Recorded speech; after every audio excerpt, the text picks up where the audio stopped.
Hey Greg, let's talk bourbon. So today we're going to do the losers versus the lessors. Now what do I mean by that? Well, if you've been paying attention to my last several blinds, these are the losing bottles from my last three blinds. This one, Woodford Reserve Double Oak, lost a blind where 5 of the 6 bottles were between $60 and $40, and they were all either toasted barrel or they were double oaked. And Woodford Reserve got knocked out because I said that it was lighter on the nose, lighter on the palate than any of the others, plus it kind of had a bitter oak finish. So that's why this one got knocked out. It is only, by the way, only 90 proof. All right, in the next blind that I did, I was sticking with the theme of the $60 to $40 bourbons, and I did one where everything in the lineup was barrel proof or close to barrel proof. And so Russell Reserve single barrel got knocked out first in that blind. And the reason why I said about it is that it was just weaker on the nose and weaker on the palate than everything else. Now, granted, it is only 110 proof. Some of the things in that blind there was 109 and there was 106 in that blind, so it was not the weakest in that blind. But it did not keep up. So the loser of the third blind that I did, again sticking to the $60 to $40 range, I took basically some of the rest of my bottles that were mostly of lesser proof and did a blind with them. And it was Old Forester 1920 that got knocked out first. Now, in this one, I did not say it was too weak. It was right on par with strength with the others. But the problem and the reason why I put this one out first was that I thought that it had a really spicy and bitter oak finish compared to the others. And it just really jumped on you right away. And it didn't really let you indulge in the front of the palate. It just that spicy, bitter oak just jumped on you right away. And so that got it knocked out first that time. So those were the losers. Now these are the lessors. So why are these the lessors? Well, Benchmark single barrel is $24. Jim Beam's Black 7 is $22. And then this, I have a bottle of Blackened that I've been trying to find a way to get into a blind somewhere. Now, I think this was bought for me. This was bought for me from a friend. I think he paid somewhere between $40 and $45 for it. I see that supposedly you can buy it now over at Total Wine for $27. Now, I will say that I was just at a liquor store today and they were asking $42 for it. I don't know. Is it a $27 bottle? Is it a $42 bottle? I don't know. But I'm lumping it in with the lessors because if you can buy it for $27, it kind of goes with these. So there we go. We're going to see if one of the lessors can defeat some of the more higher priced losers from the previous blinds. Or vice versa, we're going to see if these losers can redeem themselves. Right? So that's what we're doing. Now, I think maybe I didn't say all the proofs. Benchmark is 95 proof. Jim Beam here is 90. Blackened is 90. Old Forester is 115, so it's going to have an advantage here. Russell's Reserve is 110, and the Woodford Reserve Double Oaked is 90. So, all right. For the sake of the blind, I have these numbered 1 to 6. I'm going to put my bottles over to the side here. Glasses have been poured for a while, and they have stickers on the bottom with the numbers that correspond to what bottle they're from. But all I can see when I look down the glass is that there's a sticker. I can't tell what the number is. So, first impressions, I see that one of them's really light colored. Some of them are a little bit lighter colored. Got a couple of them that are really dark.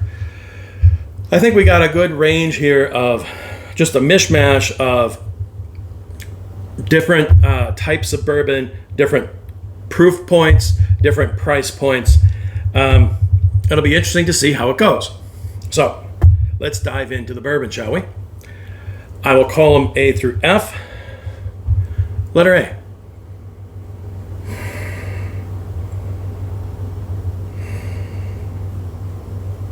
Well, I gotta say, this one smells really nice. Don't have any issues with the nose.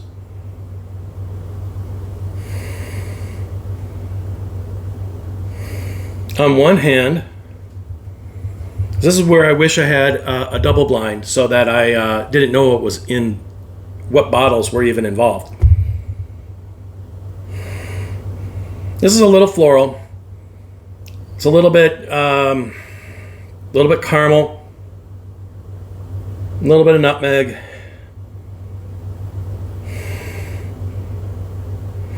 Maybe even a touch of nuttiness to it. All right, letter B. This is the lightest colored of them.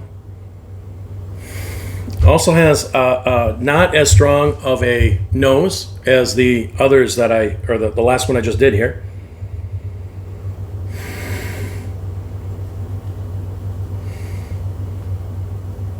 Although it's vanilla, caramel, apricot maybe, sugar, might be a touch of cinnamon to it. Smells great, even though it's not quite as strong. Letter C. It's a little darker in the hue, and it's also a little darker on the nose. I get caramel, but I also get an oakiness.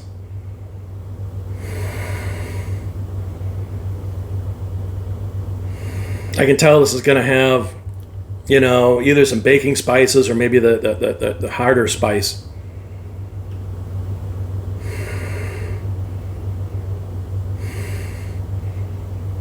There's a little floral to it, or is that a fruit? Maybe a red fruit. All right, letter D. This is different. Different path than the others. Kind of a moderate color. It's a little funky. It's lighter, certainly lighter than the last one I was.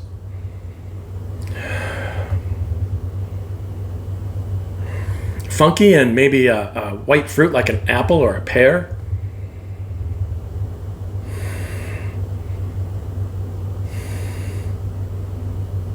A little yeastiness to it.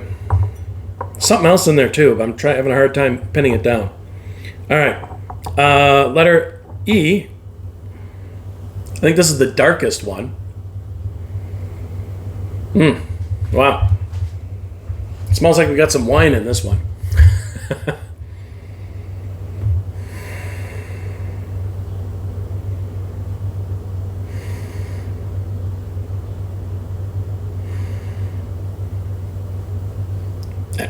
Apricot,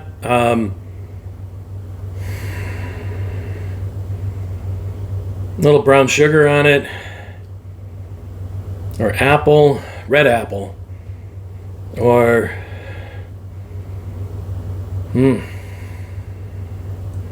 maybe a touch of melon to it.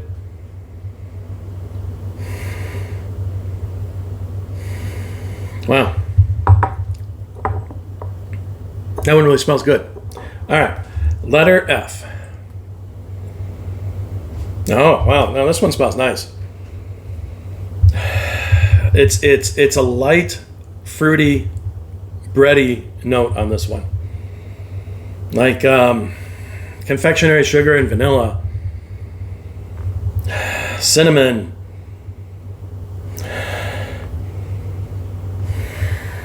a little bit of that maltiness, that yeastiness.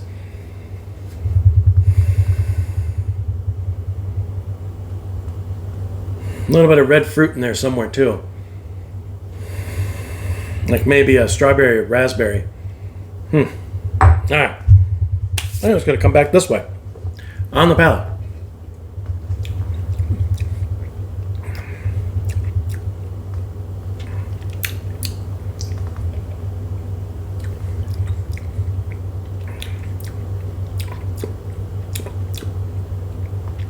This is nice. Yeah, it's got that vanilla still. Maybe the confectionery sugar's still there a little bit. The cinnamon's definitely there. A little bit of the fruit.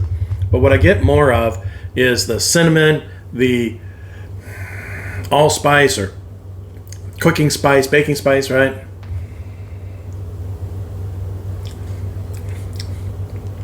The maltiness comes through. This is a nice pour.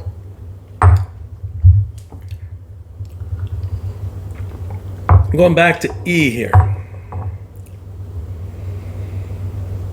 This is one that smelled like maybe it had some wine in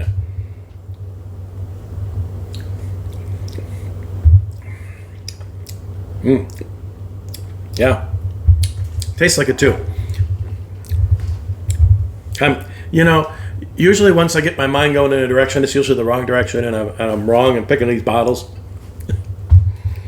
But this tastes finished to me.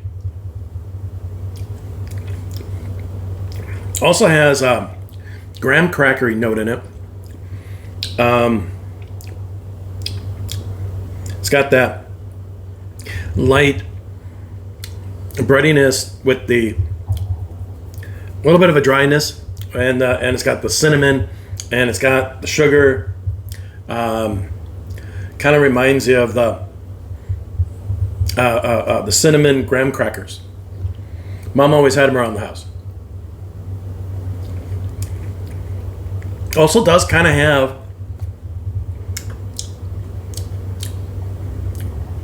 just kind of there's a little bit of vanilla there too, but otherwise it still does have kind of a wine type of a flavor to it. It just does. I don't know.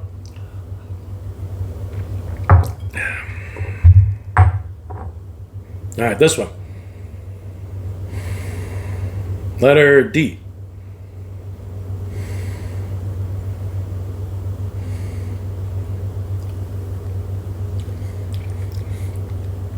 This is the one that I said was going a different direction.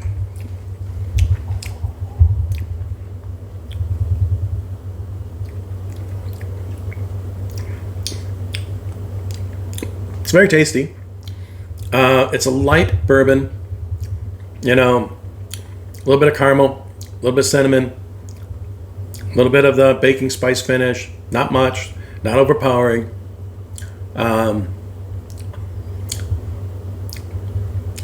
Maybe a little vanilla on top, or I don't know if it's confectionery sugar. I go with the vanilla. On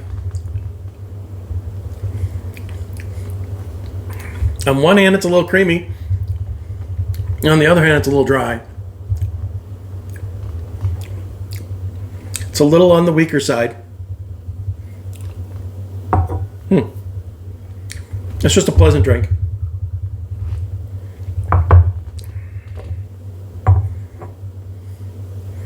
Letter C.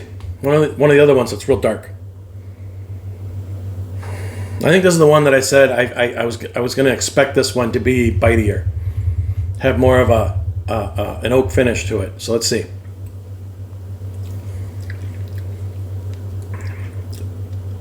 Oh.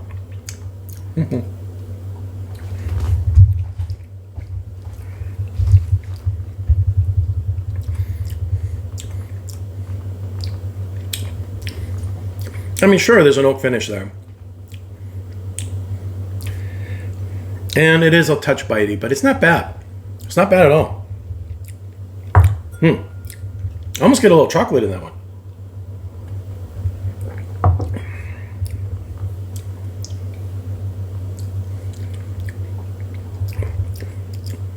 Because it has the brown sugar, it has the cinnamon, it has the baking spices, but kind of a little bit. It is a little bit bitier, but it's not terrible. It's not overpowering.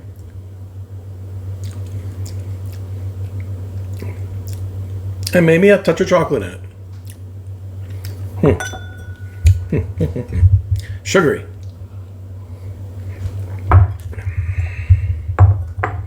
Let her be. This is the one that I thought was a little light. I think it was B and D are the ones that I thought were a little bit lighter than the rest.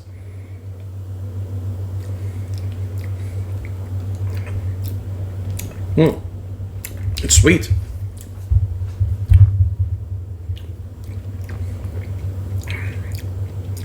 Light. Malty. Again, kind of has a little bit of that maltiness along with like a little bit of the cinnamon and nutmeg. Kind of get you going on that graham cracker vibe.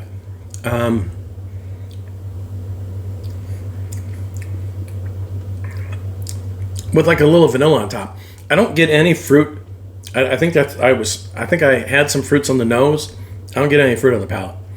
I get vanilla and a graham crackeriness and the maltiness, you know. That's what I get. I don't really get much else. It's tasty. It's tasty.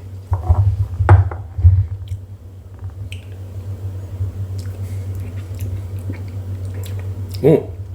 Ooh. Oh. All right. I didn't get this on the nose. It's got a really good nose. So another dark one.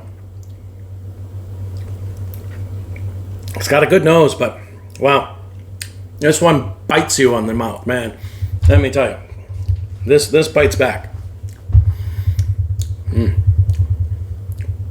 Wow.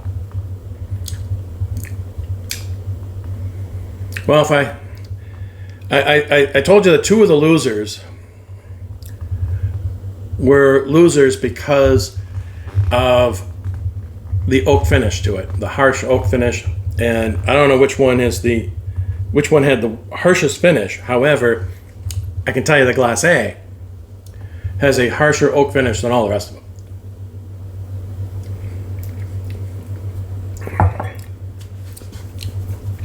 There's still some really good flavors there, though. I don't want you to think it's terrible. It's still got some nice creaminess to it. Vanilla and caramel.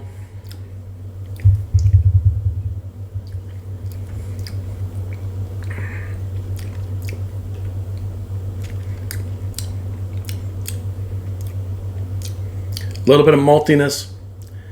But then it dives into that oak spice, that almost more of what I would call a Chinese 5 spice as opposed to like an allspice, right? Kind of trying to define the what direction it's going, right? I always find like an allspice or a cooking spice or baking spice or whatever people want to call it as being more pleasant, nice complement if it's not too overpowering. But when you start getting to that more bitey spice, that almost more of a Chinese 5 spice, it's a little bit got a little kick to it, got a little bite to it.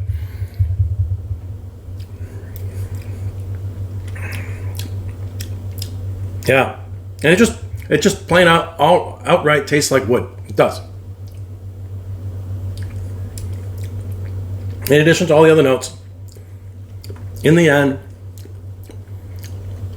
and it's also dry. You get a dry oak, spicy oak, and part of that finish is it just tastes like wood. All right. So this is the part that gets tough. I got to tell you that all of these are good. I don't buy anything that's not good, right? If it's in my house, it's pretty good.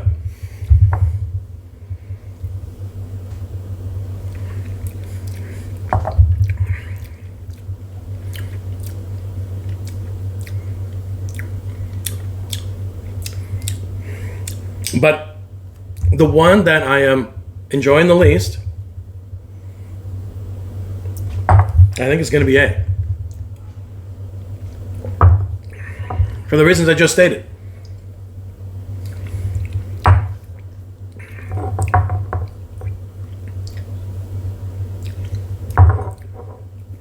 Yeah,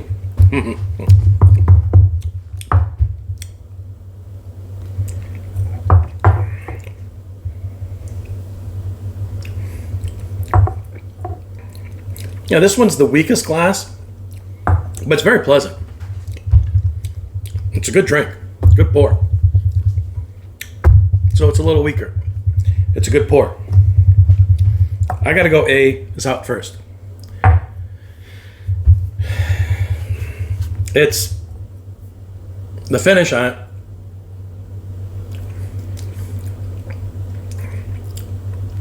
Yeah, bitter. After just going down the line in here, come back to this. Bitter. Yeah. They overdid the oak on this one. That's all I got to say about that one. It's good otherwise. They just glad it had too much interaction with the oak. All right. So A is in last place. How do I figure this out? So that was easy.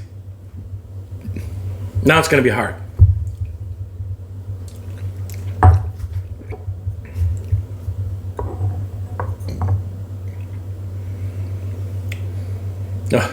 The smells so good. Letter E. Oh, God.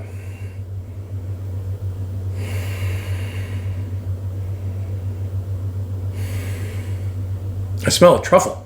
Not truffle oil or anything like that. I mean like caramel, chocolate, and something nutty. Right? Like you would buy at a confectionery store.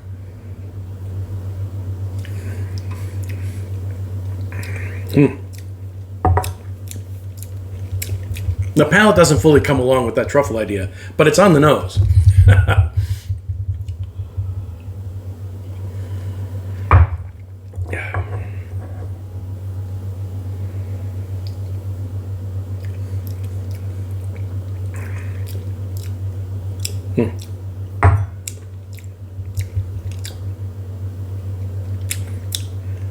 That's letter D.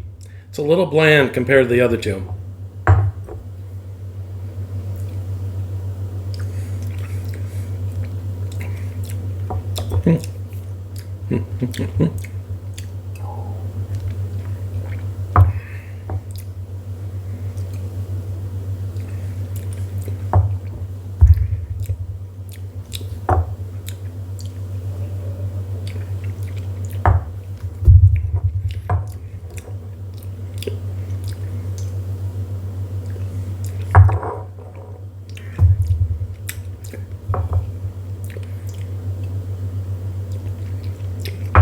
Okay, I'm going to go. Letter D is out next. It's not the lightest on the palate. That would be B. But just as really, it's the second lightest on the palate, and it's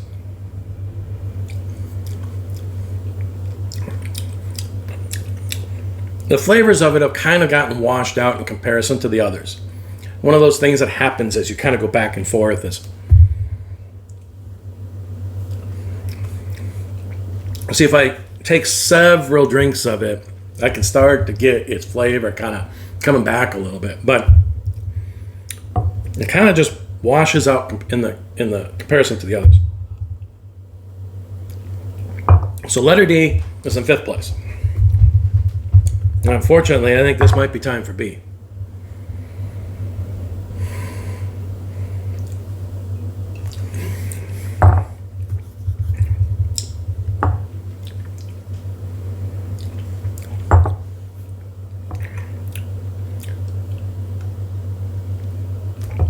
This one's starting to get a bit of a letter C. That was the other one I said was a little on the oaky side. Wasn't nearly as much as A. So while it's a little stronger, that oaky finish is starting to kind of wear on me.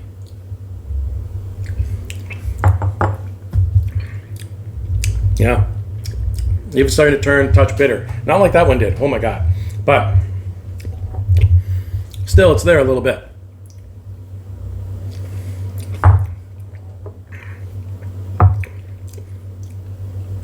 And then run out of water again.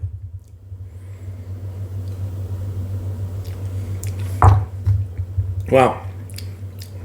I am liking E and F a lot.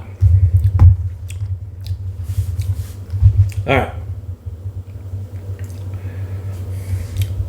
We're going to get some water. Sorry about this, guys. Maybe I need to get a pitcher or something here.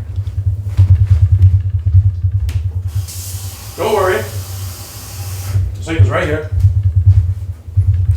Because I don't have a studio. So, here we are.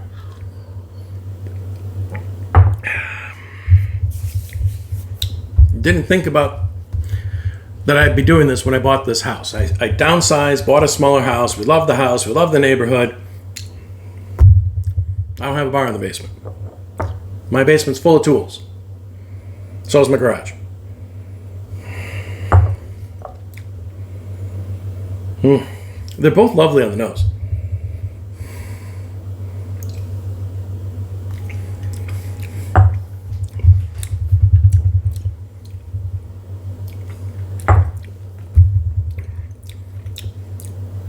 So do I go with the one that's a little weaker, but it's pleasant, or the other one that's a little stronger, but does have a touch of that bitterness to it? I'm going to go C out next. In fourth place, because of the touch of bitterness to it. And B, the lightest one, but it's pleasant. I'm going to put that out in third place. It's a good pour. It's just not as strong as the others. The only thing I could say negative about B was that it was a little weaker. All right, it's the only thing I could say negative about it. It was a good pour. Tasty, sweet. All right, we are down to E and F.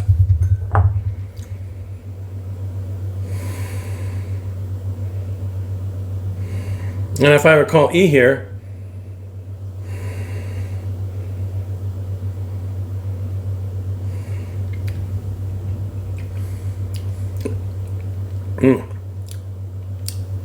I don't know, man. There's nothing wrong with that. That's a good pour.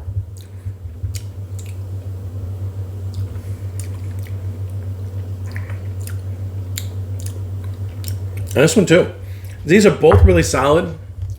I will say that the F has a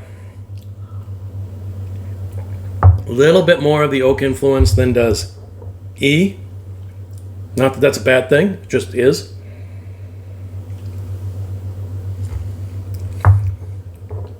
Yeah. But I gotta say, the letter E is just so well balanced. It's a really tasty pour.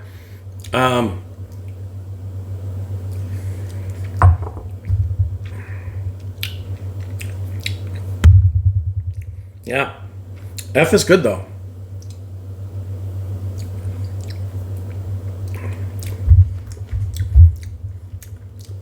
But if you drink enough of it, the finish does kind of get to you after a while.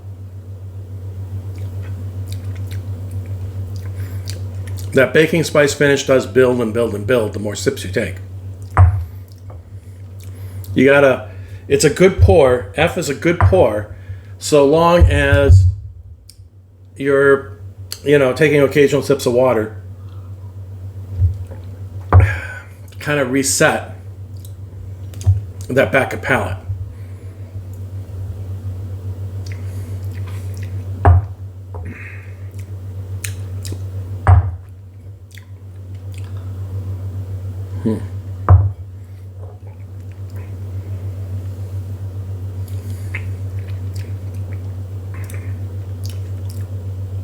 Can't remember if this is the one I thought was finished. I know I thought it was malty. I can still taste the malt. It's very malty, which is something I really enjoy. I love a malty pour.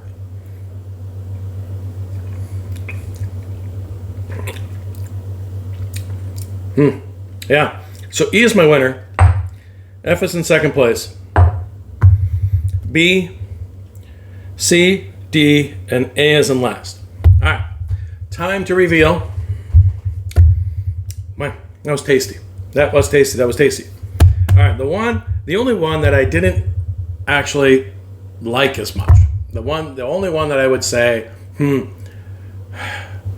it's just too much oak. Just too much oak. And that was here, letter A. I don't know if you can see that number. It is 3. I knew it. There it is. Old Forester, 1920. You know, it's good. There's a little bit of complexity to it. It's got that classic Old Forester taste. But boy, it really has a bitey oak finish. It really does.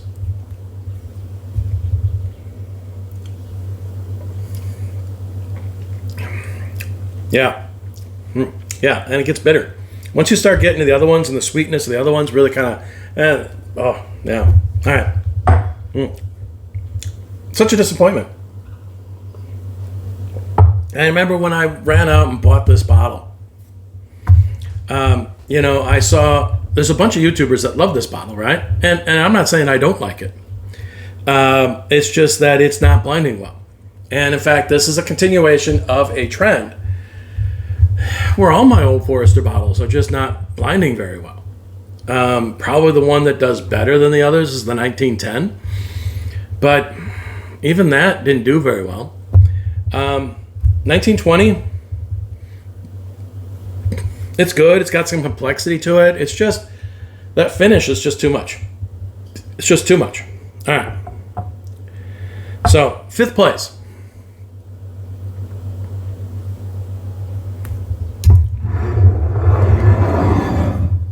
Jim Beam. Black number 7.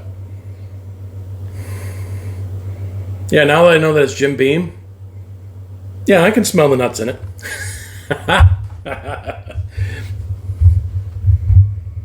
I didn't pick up on the nuts earlier. Maybe I did a little bit. I don't know. They all run together for me.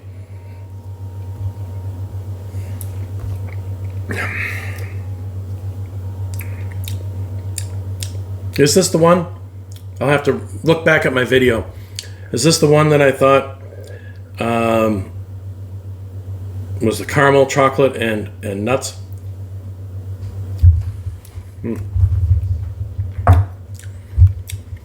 It just gets to a point. It's good to a point, but after a while, it just runs out of legs. It just gives up and doesn't compete anymore. I don't know what to say about it. It doesn't have the complexity. Can't get there. All right. So letter C. And I had a real debate here between C and B. And I decided to put C out first, even though C had a stronger flavor and a stronger nose. But I just didn't like the finish as much. So C is, oh, that makes me sad.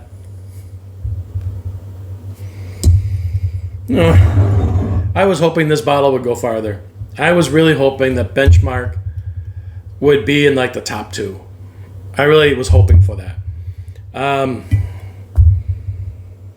Bottom line is it's good.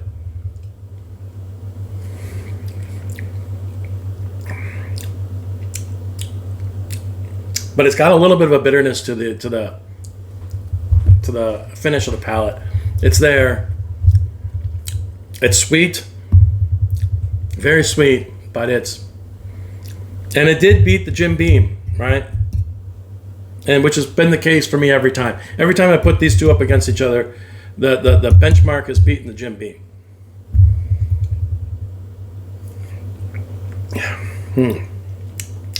That's too bad. I wanted the Benchmark to go farther.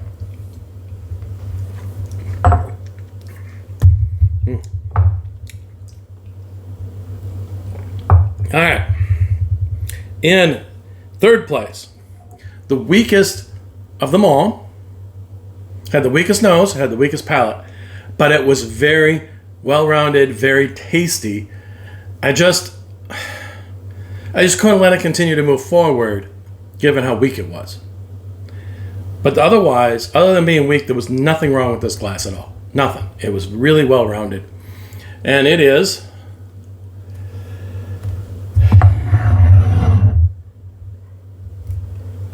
Blackened. So, I don't know what we got going on here.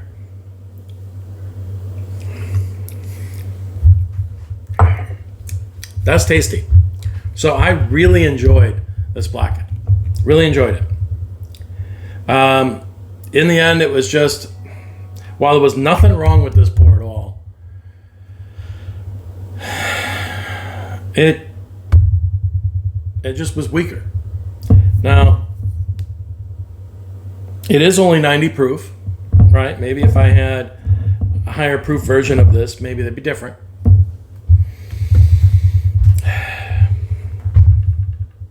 I don't know what to say about it. I was hoping this one would do really well too.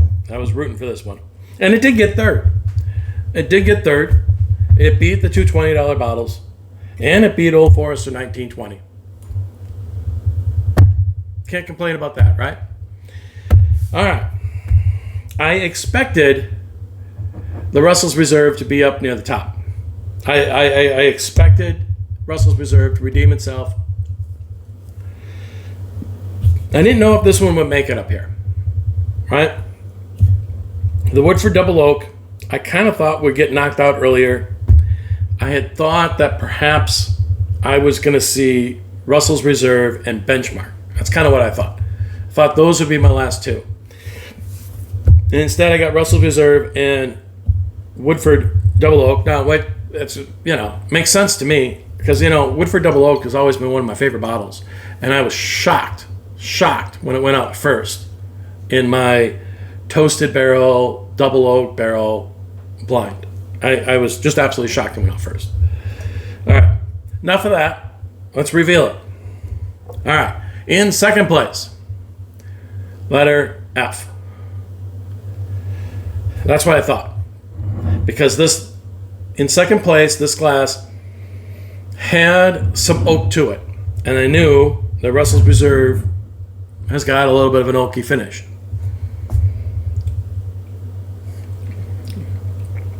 I thought that this indeed was Russell's Reserve. I picked this out in my head. I didn't say anything because I'm always wrong, but that's what I thought this glass was. And sure enough, there it is. But to my surprise,